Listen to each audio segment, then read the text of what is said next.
Welcome to Believing the Word with Pastor Dan Shunk. This program is an outpouring of the ministry going on at Calvary Chapel, Chambersburg in Chambersburg, Pennsylvania. Here's what's coming up in today's message. There's nothing wrong in this entire situation. Mordecai should be honored for what he did in saving the king's life. Everything is right in this picture except one thing. Haman's heart is bitter and hard and prideful. That is the only problem. The next time that we're in a conflict, we need to ask ourselves the question, is the reason this conflict is hard simply because my heart is hard?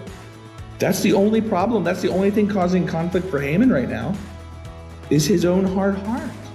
We can get into arguments about every little thing.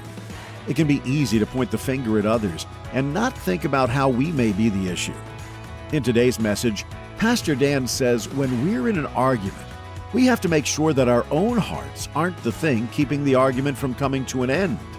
Sometimes in your stubbornness, you can continue an argument even if there's a clear way out. Next time you're in an argument with someone, check your heart. Ensure your pride isn't getting in the way. Now here's Pastor Dan in the book of Esther, chapter 6, as he begins his message, Patient Vindication.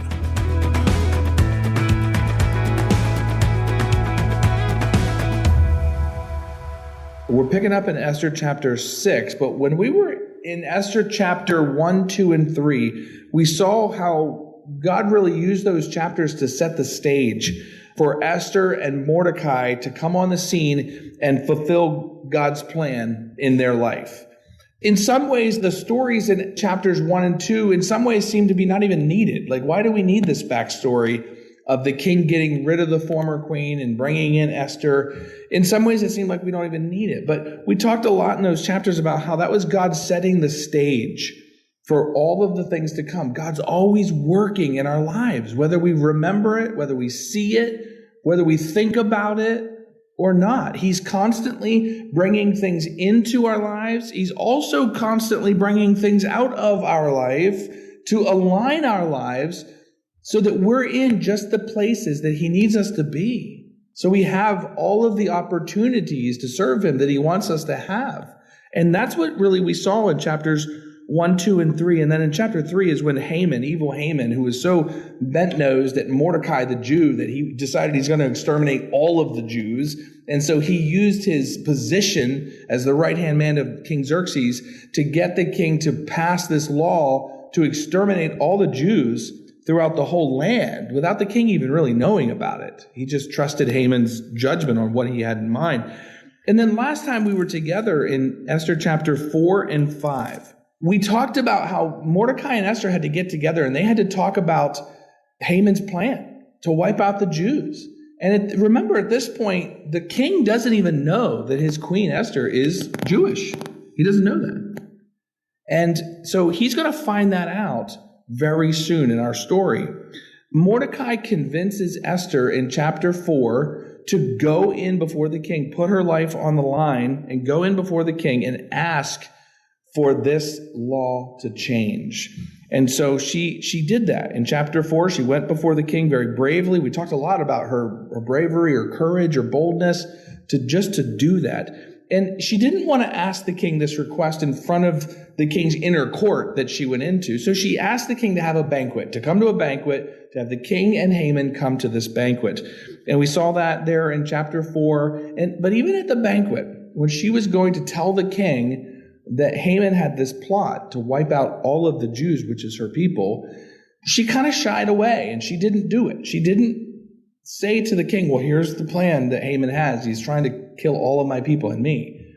She didn't do it. She kind of shrunk back. And we use that as an opportunity to talk about how God's going to use the fact that she's acting, she's stepping up in faith. Oh, she's not doing it perfectly, but she's still getting involved with God's plan, and God can still use that. In fact, God's going to work through her weakness of not telling the king at that first banquet. So at that banquet, she shied away. She didn't tell the king what was happening, but she did ask for the king and Haman to come to another banquet the very next day. Now that's about where our story picks up today in Esther chapter 6.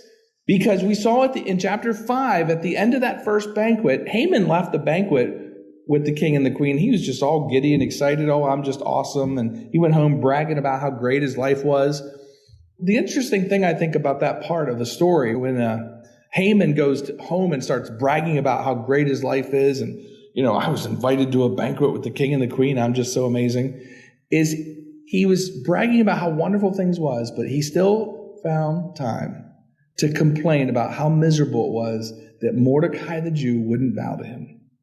And we made a big point about talking about that, how even in the best of situations, there's always something you could complain about. And the prideful people, like Haman, could have the best life, but there's this one thing that's not going their way, and they think they deserve more. There's always room to be discontent with your life if you want to find it. Have you found that out in life? If there's something you want to be discontent with, you can find it. There's something that you could be discontent with. And Haman was definitely that kind of guy. So there's this delay where Esther still hasn't told the king about Haman's plan. And God is going to work in this intervening time.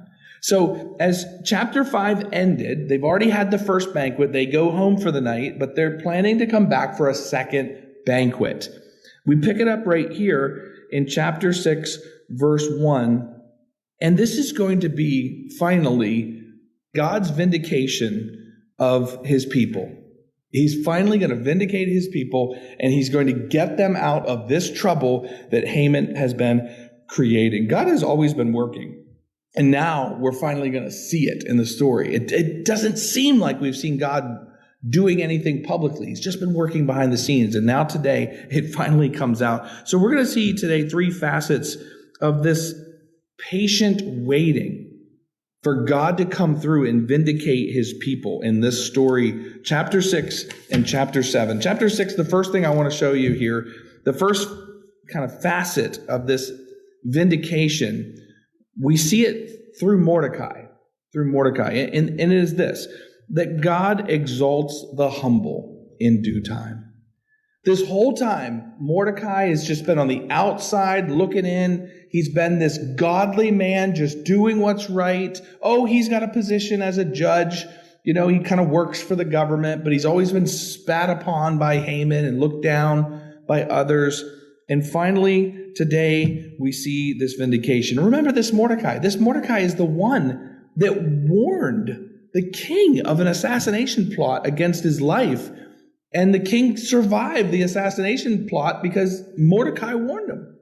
And that's the character of this Mordecai that we're dealing with. So here, as we pick up chapter 6, finally, verse 1, it says in verse 1 of chapter 6, on that night. Now, what night are we talking about? You've got to know the timing here, because this is the night of the very first banquet that Esther invited the king and Haman to come to this banquet, and she shied away. And she didn't have the guts to tell the king that Haman was plotting to kill all the Jews and her, because she's a Jew. So it's that very night that she shied away. Esther is going to bed this night. On this night, Esther's going to bed, and she's thinking, oh, I can't believe it. I blew it. I shied away. Oh, man. Oh, no. And she's worried like I'm blowing it. Well, guess what? God is working even in her frailty and even in her shortcoming. That's the night we're talking about. The night between the 2 banquets. On that night, could not the king sleep, and he commanded to bring the book of the records of the Chronicles, and they were read before the king. You ever feel like sometimes a sleepless night, it just seems so random? But yet, nothing is random with God, within God's sovereign will. If God is stirring the king, it's for a purpose. If God is stirring you on a sleepless night, I would advise you pray. I would advise you take a moment and pray and find out what God is doing. So that's what's happening to the king, and the king gets up. And in verse 2, it says, and it was found written that Mordecai had told of Bigthana and Teresh, 2 of the king's chamberlains, and the keepers of the door, who sought to lay hands on the king Xerxes. In verse 3, and the king said, well, what honor or dignity has been done to Mordecai for this? Then the king's servants that ministered to him said, well, there was nothing done for him. So do you get the picture? King Xerxes wakes up. He's having a sleepless night. He can't sleep. He's had a good day, but he's restless. So he gets up and he starts reading in his legal books about recent events that have happened. And he goes back a couple of weeks or a couple of months and he reads the story about how Haman had warned him that these guys were trying to kill him. And he's reading this story in the official minutes of the records, and he's thinking to himself, well, yeah, okay, so Mordecai helped me out, but did I ever do anything to thank him? And the answer comes back, no, you didn't respond to Mordecai. You didn't do anything to show your gratitude towards this guy. So, and what a gracious king. What a gracious king that he's looking for a reward to reward good and not to punish evildoers. I mean, most kings, it's all they can do just to focus on trying to punish evildoers. And here we have a king that's so focused on doing what's right, he's even trying to reward the good deeds. That's great. So verse 4 now, he wants to reward Mordecai. This is what's on his mind. And watch the way God puts events together. Verse 4, it says, the king said, who's in the court? Now the king's awake. It's probably midnight, 2 a.m. It's late. But obviously the king always has servants and attendants all around. So he says to one of them, who's out there in the outer court? And it says here, now Haman was come into the outer court of the king's house to speak unto the king about hanging Mordecai on the gallows that he had prepared for him. And the king's servants said unto him, well, behold, Haman is the one out there in the outer court. And the king said, well, let him come on in. What timing! This is amazing. This is the way the Lord knows how to orchestrate events together. The king is having a sleepless night at the commandment of God, and he remembers that he hasn't rewarded Mordecai for his help yet. And at this very time, Haman is trying to come in to get an audience with the king to tell the king that he wants to execute Mordecai. So let's see who gets to open their mouth first. This is amazing. Verse 6. So Haman came in, and the king said to him, what shall be done unto the man whom the king delights to honor? Now Haman thought in his heart, well, to whom would the king delight to honor more than me? This is the extent of this guy's pride, that the king says, what should I do to somebody that I want to thank?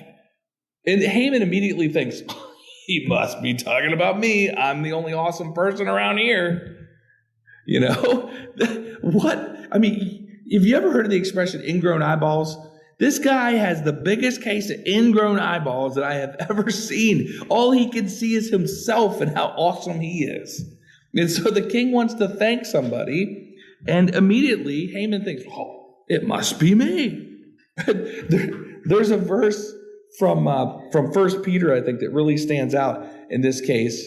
In 1 Peter, he reminds us to humble ourselves, therefore, under the mighty hand of God, that he may exalt you in due time.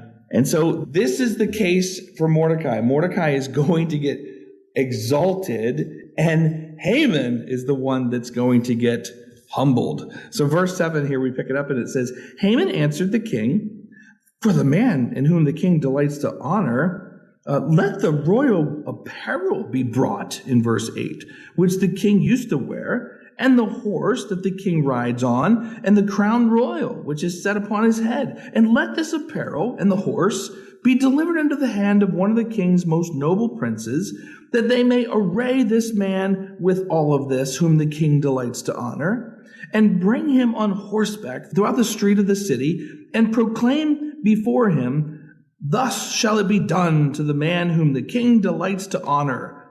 So this is what Haman tells the king. Now in verse 10, then the king said to Haman, I like that. Yes, make haste, but do it. Make haste and take the apparel and the horse, just like you said, and do it to Mordecai, the Jew. And that's where all of a sudden Haman's face went, what? I thought you were talking about me. Do all this to Mordecai the Jew that sits in the king's gate, and let nothing fail of everything that you said. You can just see, this really comes clear even in the King James English. That, yes, I love your plan. Do all of those things to Mordecai, not to you, to Mordecai. Oh man, Haman comes up with this this amazing tribute, because he thinks it's for himself. Now, if we could only wish, good on all people, like we wish good on ourselves, if we could just wish good on all people in that same fashion, that would be certainly a great thing. But when you're biased and you treat some people bad and some people good, then you will fall into these traps. If we just treat everybody equally, we'd never fall for this kind of stuff in our own life. We would treat everybody well, everybody would be seeking each other's good, and you wouldn't fall for this stuff. When you're seeking others' harm, it's going to come back to you at some point. Jesus told us that. Yeah, in fact, we'll get to that here in just a second. So now Haman is going to be mortified in this whole situation, because Haman even said, you should appoint one of your royal leaders to lead this guy around. It's going to be Haman that has to now go out in the street and do this honor for Mordecai, the Jew that he hates. So verse 11, then took Haman the apparel and the horse, and he arrayed Mordecai, and he brought him on horseback through the street of the city, and he proclaimed before him, thus shall it be done unto the man whom the king delights to honor. So he has to say this as they're walking through the streets. And Mordecai in verse 12 came again to the king's gate, but Haman hasted to his house mourning and having his head covered. So Haman got himself mortified that day. He didn't get himself Mordecai'd that day. He got himself mortified that day. Now, I love what it says in Colossians here. Colossians chapter 2, it says, and you, being dead in your sins and circumcision of your flesh, hath God quickened together with him, having forgiven all of your trespasses. He blotted out the handwriting of ordinances that was against us, which was contrary to us, and he took it out of the way, nailing it to his cross, and having spoiled, that means robbed from, having spoiled principalities and powers, he made a show of them openly, triumphing over them. This picture right here of having Haman abased and having Mordecai exalted is a picture of what Jesus Christ did for us on the cross. His death on the cross was putting the evil and putting death on display as God robbing from them. God saying, oh, you thought you had the authority? Watch this. And he comes back from the dead. This is God putting them to an open shame, just as Mordecai here is putting Haman to an open shame. Haman is the one getting humbled. So typically before God destroys evil, he embarrasses it and shows his own superiority over it. And he certainly did that in the cross, and he certainly did that here with Haman, being humbled and at the feet of Mordecai. See, the only problem with this whole situation, think about this. Haman is leading Mordecai through the streets saying, thus it be done to the one that the king delights to honor. And so all the people are like, oh, Mordecai, oh, wow, good for you. Everybody's happy except Haman. Haman is miserable. It says in verse 12, he goes home mourning. He goes home with his head covered mourning. Why? Simply because of his own heart. There's nothing wrong in this entire situation. Mordecai should be honored for what he did in saving the king's life. Everything is right in this picture except one thing. Haman's heart is bitter and hard and prideful. That is the only problem. The next time that we're in a conflict, we need to ask ourselves the question, is the reason this conflict is hard simply because my heart is hard? That's the only problem. That's the only thing causing conflict for Haman right now, is his own hard heart. What's happening shouldn't be a conflict. What's happening shouldn't be a problem. Everybody else is okay with this situation. Mordecai's being honored. That's a good thing. The reason he goes home mourning and head covered is because of himself, not because of Mordecai. I think we need to challenge ourselves with that. Make sure we don't fall into a condition where we ourselves have a heart like Haman. And so to finish the chapter here, verse 13, and Haman told Zeresh, his wife, and all of his friends everything that had befallen him. Then said his wise men and Zeresh, his wife, unto him, if Mordecai be of the children of the Jews, before whom you have begun to fall, then thou shalt not prevail against him, but shall surely fall before him. And while they were set talking with him, came the king's chamberlains and hastened to bring Haman unto the banquet that Esther had prepared. Now, this is the second banquet that very night. Now, this is not uncommon that these chamberlains would come for Haman. They're not coming to get him like a prisoner. They're simply coming to escort him. That's something they would have done for high officials in the land. They would have come and sent an escort. I'm your chauffeur. Let me take you over there let me open the door to the camel for you, okay, whatever, you get the point. So they were just there to escort him to this fancy banquet for the second night. But what I find fascinating before we get there is he's at his house. He's commiserating with his family and his friends, right? This is the same family and friends that we just saw at the end of chapter 5 that were saying, you know what you need to do? You need to get back at that Mordecai. You need to build gallows and have him killed. And they were like, yeah, you go take charge, Haman. And now, after one bad day of getting humiliated, in which he shouldn't have been humiliated, they're like, oh, it's too late. You're done. There's nothing you could do now. People are so fickle.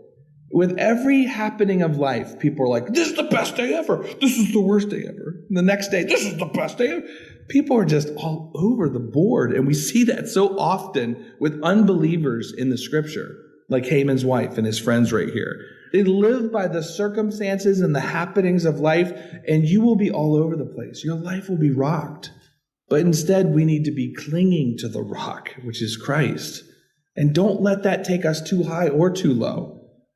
And I mean both ends. Don't go so high thinking, well, I'm awesome. No, Christ is awesome. I'm not. And don't go so low thinking I'm worthless. No, you're not. You're made in the image of God. He loves you, and he won't let you go through more than he can handle through you. So cling to the rock and don't let the circumstances of life rock us.